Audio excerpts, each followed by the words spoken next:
Et beaucoup prennent leur Bible, ils prennent leur Coran, leur Bhagavad Gita, et ils se mettent à enseigner sans pour autant passer par les expériences.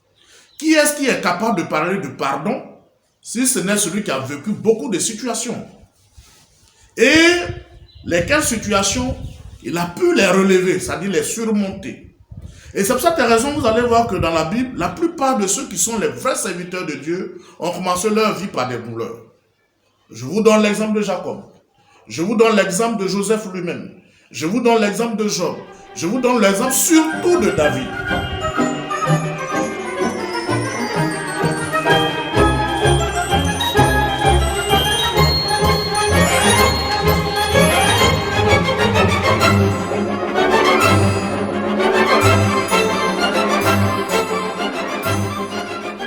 Ok, donc tout à l'heure, je disais que dans le commentaire que j'étais en train de faire par rapport aux défauts perçus chez l'autre, qui sont nous-mêmes notre propre défaut, j'ai donné l'exemple de David, qui tout en ayant en ses pouvoirs la force ou la possibilité de tuer Saül ne l'a pas fait par rapport à ce que lui aussi il souhaitait. Et vous allez voir que plus tard, quand David devient roi, personne ne pouvait le toucher jusqu'à sa mort. Et personne ne l'a touché jusqu'à sa mort. Il a vieilli sur le trône. C'est lui-même qui s'est choisi un héritier, où le peuple a préféré un de ses fils qui pourrait être aussi sage que le père. C'est comme ça qu'ils ont trouvé Salomon. Mais je reviens pour dire que c'est du mérite de David que Salomon a pu avoir aussi le trône royal. Il faut le préciser. Mais ce David-là n'a jamais fait, il n'a jamais parlé de quelque chose que lui, il n'avait pas subi. David était bien placé pour être roi en Israël parce que c'était le seul ou l'un des éléments ou des Juifs qui avait plus supporté la douleur du roi Saül. C'est important de préciser ces choses. Il a décapité Goliath. Les femmes en chantant ont dit, ah, Saül a tué 100, c'est ça non? Et puis David a tué 10 000. Pourquoi est-ce que les femmes chantent la gloire? C'est-à-dire on dit que lui il a tué 100 guerriers et puis David a tué 10 000. Mais pourtant c'est David qui avait tué Goliath. Saül s'est fâché. Pour ça il doit tuer David.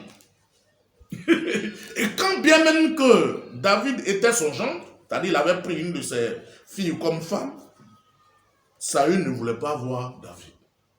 Donc vous voyez que lorsque, je dirais, l'amour propre d'un individu est mis en jeu, il est capable de beaucoup de choses sans tenir compte des principes. Et c'est pour cette raison que je reviens pour dire que Dan Carnegie avait donc raison. Quand il disait que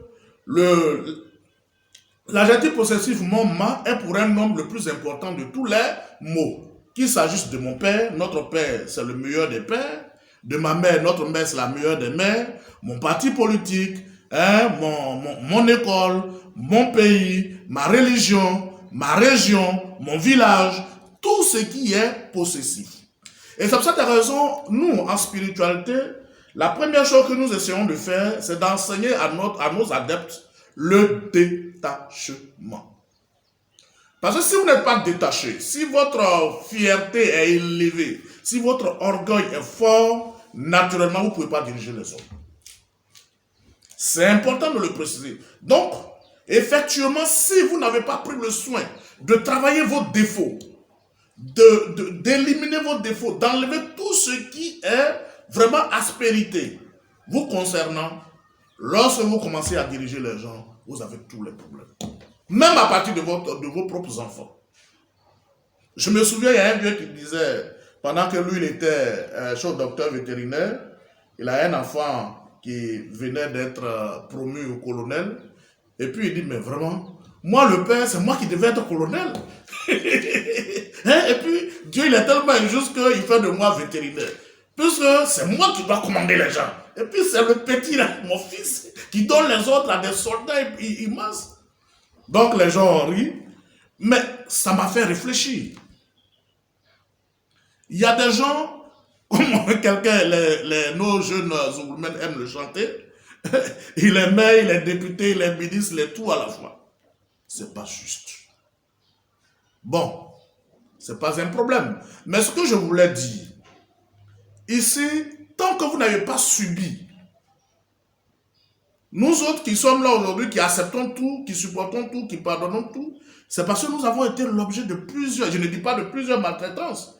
Tu es élève, tu es chez un tuteur quelque part, que tu n'as jamais vu, tu ne connais même pas. On va te demander à midi d'aller chercher manioc, parce que tu as couru à 14 h, tu as refusé, mais tu es obligé de partir, tu es obligé de courir. Parce que si tu ne l'as pas fait, tu n'as pas mangé à midi, tu n'as pas mangé le soir. Est-ce que nous pouvons dire aujourd'hui que c'était l'objet d'une maltraitance? Non, c'était l'objet d'une formation. Mais est-ce qu'aujourd'hui, nos enfants, les enfants d'aujourd'hui, acceptent de subir? Non. Même quand tu l'envoies à la boutique, il veut une récompense. Quel que soit ce que tu vas faire et que l'enfant va faire, il veut être payé d'abord. Malheureusement, les intérêts ont commencé à passer avant.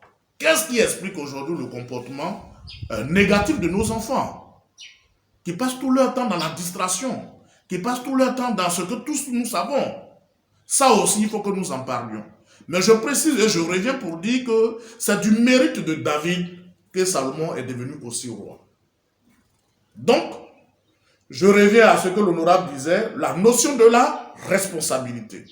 Il faudrait que nous apprenions à être responsables de l'évolution de nos enfants, de l'évolution de notre pays, de l'évolution de notre continent. Ne passons pas le temps toujours à dire, oui, c'est les Blancs là, c'est les Français là qui ne veulent pas qu'il y ait la paix en Afrique. Mais si eux ne veulent pas, est-ce que toi tu veux qu'il y ait la paix dans ton pays? Donc, il faut que tu aies le comportement adéquat pour que cette paix que tu recherches vienne. Malheureusement pour nous, on dit non, j'aurais pu faire ça si l'autre là ne m'avait pas empêché. Attends. Donc, ça veut dire, vous, quand vous voulez travailler, ou même quand vous êtes en train de travailler, quand vous prenez les milliards, vous mettez dans la poche, c'est les autres qui vous empêchent de faire les ponts, de faire les routes, de faire ceci, de faire cela. Bon, je veux bien croire. Je veux bien croire. Je pense que tout dépend de nos défauts. Puisque généralement, pour nous punir, on se base sur nos défauts. Non, lui, il manque beaucoup. Lui, il cherche trop fort. Lui, il fait ceci. Lui, il vole trop. Oh, c'est sur nos défauts. Donc, si nous pouvons travailler nos défauts, en réalité, nous ne pouvons même pas avoir d'adversité.